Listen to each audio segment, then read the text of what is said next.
Good morning. Well, today happens to be Friday, and I was shocked by the news that 3 days more and two Canadians are likely to be beheaded. Their fault? That they were visiting Philippines. These two Canadians were abducted by terrorists. They have been kept in captivity.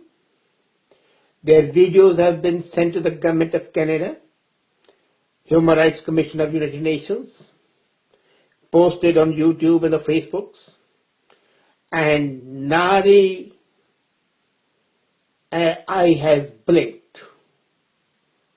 Their only fault was that they were visitors who happened to be at the wrong place at the wrong time. Sometime back, Muhammad Fahmy, a journalist, was arrested in Egypt, and the present government, at that time in opposition, raised a hue and cry asking Prime Minister Harper to intervene. Well, we appreciated that action because essentially it's a government's responsibility to protect its citizens, especially when they are not at fault.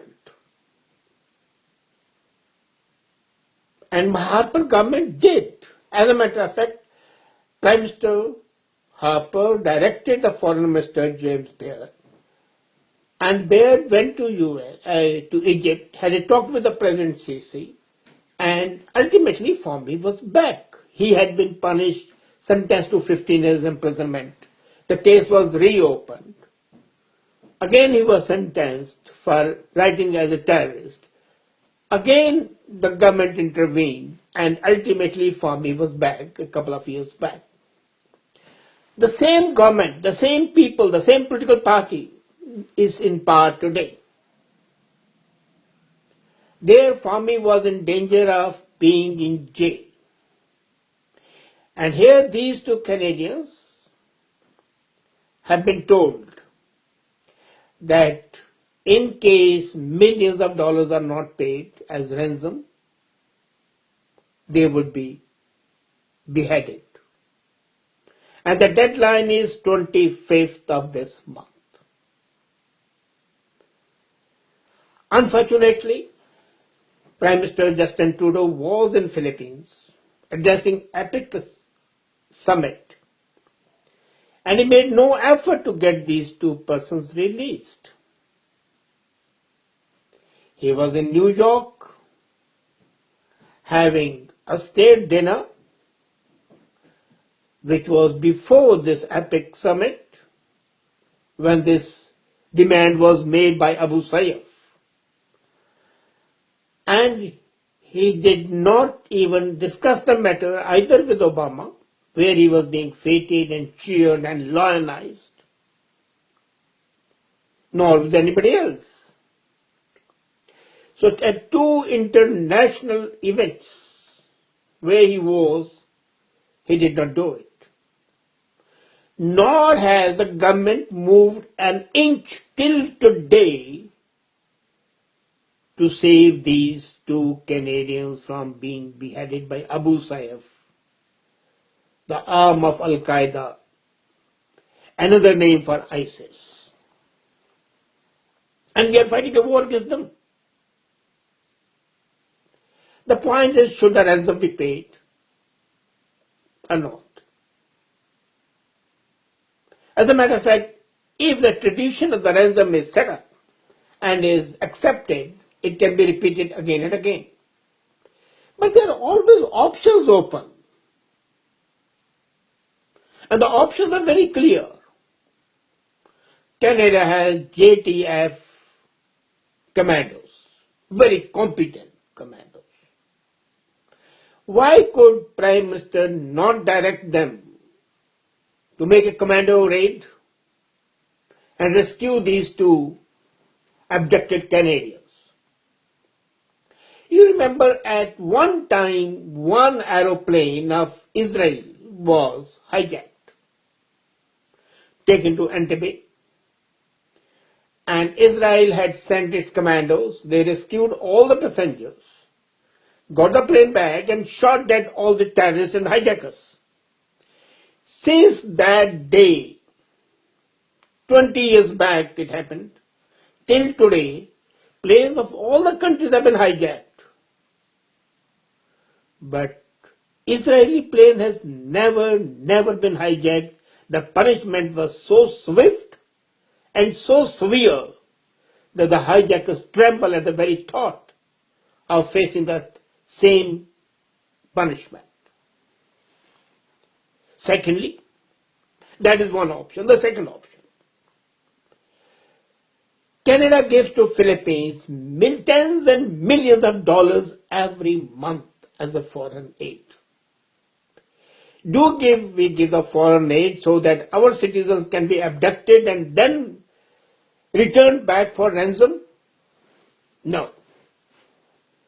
It is incumbent on Prime Minister Trudeau and his party to stop the aid to Philippines right away and tell the Philippines government, go and do your job.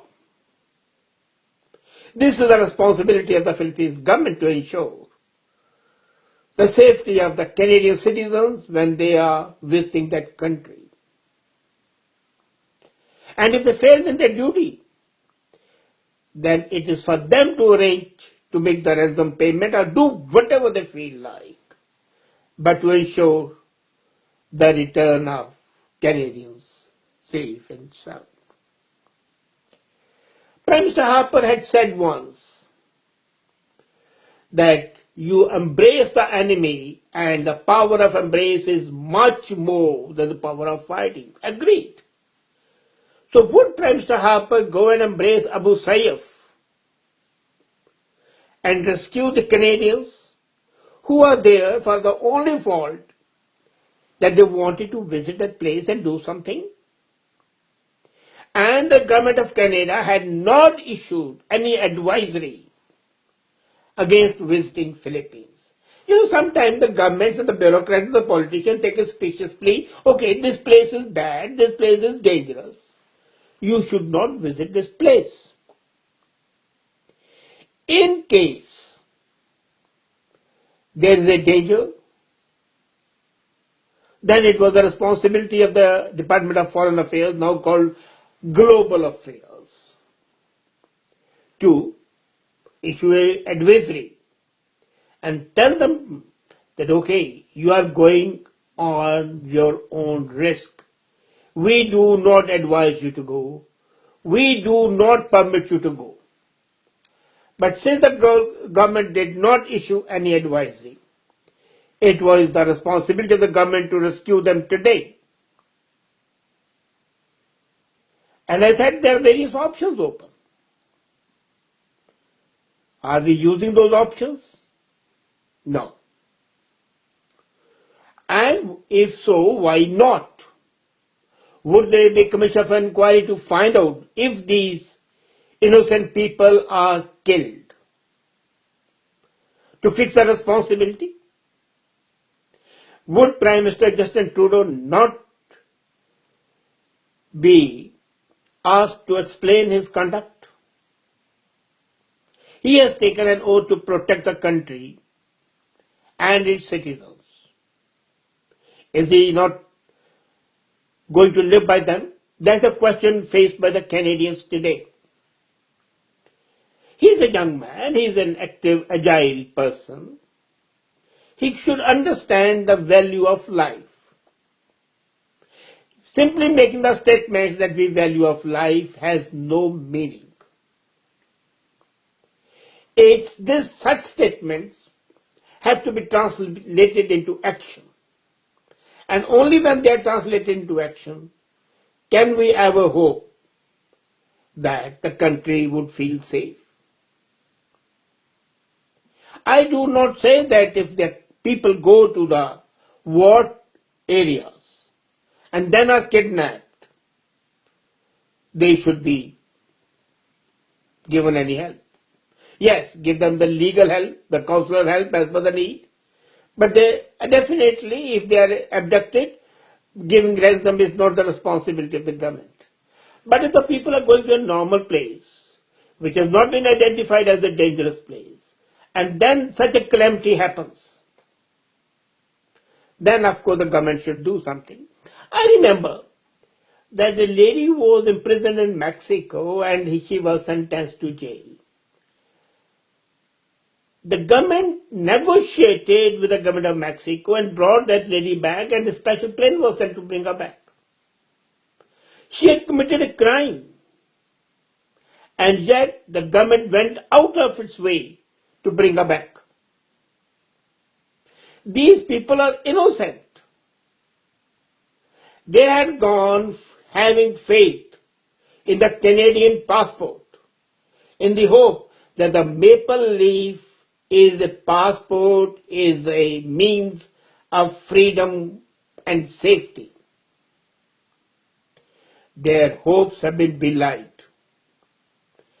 And this is the responsibility of the government to ensure that this faith is restored not only in these people, but in all other Canadians who are ensured that in case of any eventuality,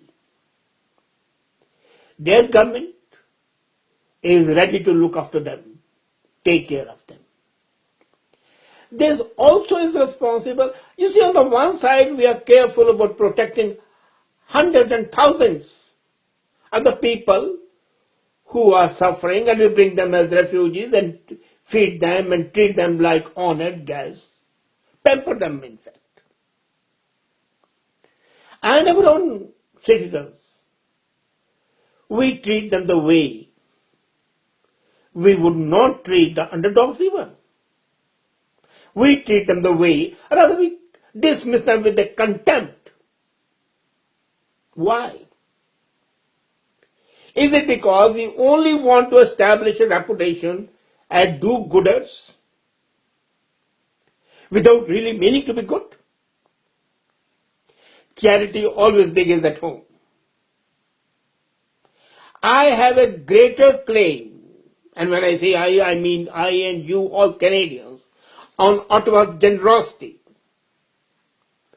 than a person suffering in Middle East or in Sahara.